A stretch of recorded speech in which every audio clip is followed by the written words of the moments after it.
សូមជម្រាបសួរពុកម៉ែបងប្អូនសូមស្វាគមន៍មកកាន់តម្រុយឆ្នោតខ្មែរប្រចាំថ្ងៃសម្រាប់ថ្ងៃទី12ខែ10ឆ្នាំ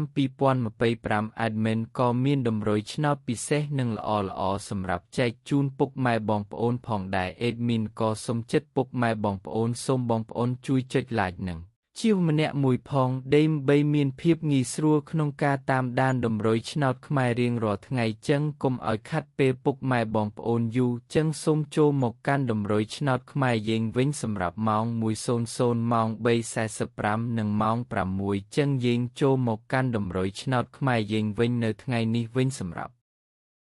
លេខទូចពីលេខយើងវិញ Admin មានលេខ34 15 68 45 សម្រាប់លេខអូសខ្ទង់ Admin មានលេខ30អូសនិងលេខ40អូសផងដែរសម្រាប់លេខពិសេស3លេខយើងវិញ Admin ក៏មានលេខ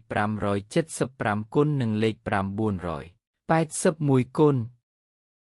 បងប្អូនដែលស្រឡាញ់និងចូលចិត្តលេខ Admin អាចយកទៅផ្សងសំណាងបានសូមជូនពរឲ្យបងប្អូនទាំងអស់គ្នាហេងសំណាងល្អទាំងអស់គ្នាតម្រុយឆ្នោតយើងក៏បានមកដល់ទីបញ្ចប់ហើយសូមជូនពរឲ្យបងប្អូនហេងសំណាងល្អមានលាភមានជ័យទាំងអស់គ្នាជួបគ្នានៅថ្ងៃស្អែកបន្តទៀត